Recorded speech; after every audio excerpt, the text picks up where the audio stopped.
Euclid is from uh, Egypt, Alexandria of Egypt, and has written the book The Elements, in which he described about the subject geometry.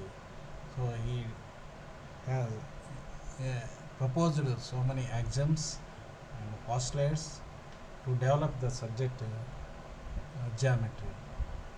So today we are going to learn about Euclid postulates. So some of the postulates, the 5 postulates are here being given. Suppose the postulate number 1. What is the postulate number 1?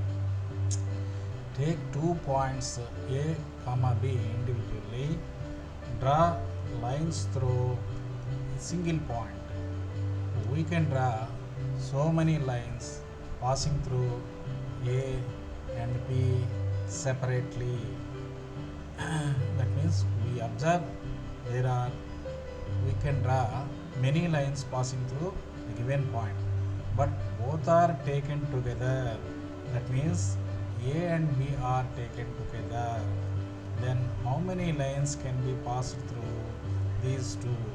That is, Euclid has given a statement that there is a unique line which passes these 2 points together. There is a unique line that passes through the given 2 points. This is postulate number 1. Postulate number 2. Take A and B, draw a line segment through A and B. So the endpoints of the line segment are A and B.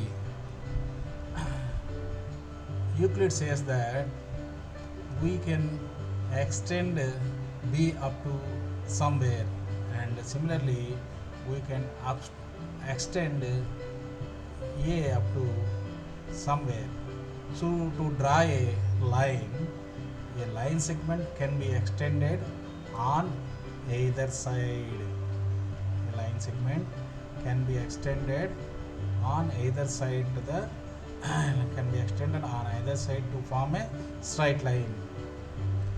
Postulate number 3. There is a circle whose center is A and radius is x. Similarly, a circle whose radius is y and center is B, and another circle whose center is C and radius is Z.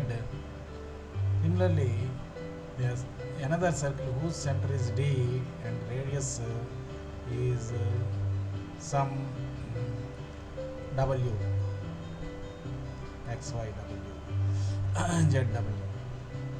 So it is stated that we can describe a circle with any center and any radius. We can describe a circle with any center and any radius. That is postulate number 3. What is postulate number 4? Suppose this is a right angle. So we can draw right angles in so many ways. So here are 4 right angles are there. But it is observed that Euclid has stated that a right angle, all the right angles are equal to one another. All the right angles are equal to one another. So that is postulate number 4. All right angles are equal to one another. Next, postulate number 5. Take 2 lines. This is L and another line M.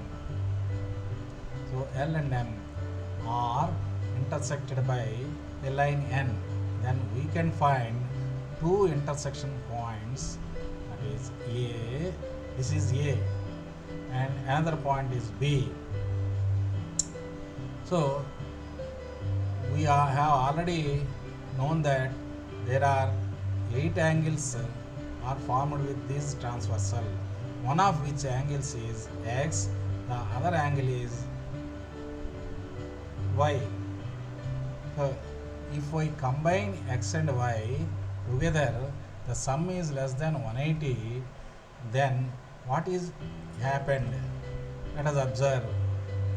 These m and l are extended infinitely, then they meet at a point somewhere. So if the sum of interior angles on one side to the transversal is less than 180, then these lines are to be met at a point that is said to be Euclid fifth postulate.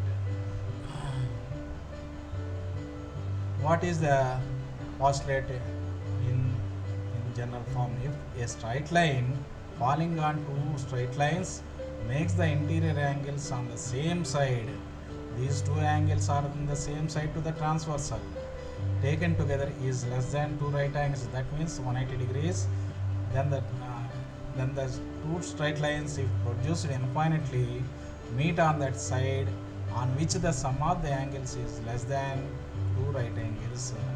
Here the sum of these two angles is less than 180. On the other side, the sum of the angles may not be 180. So these lines may not intersect on the other side of the transversal. This is Euclid fifth postulate.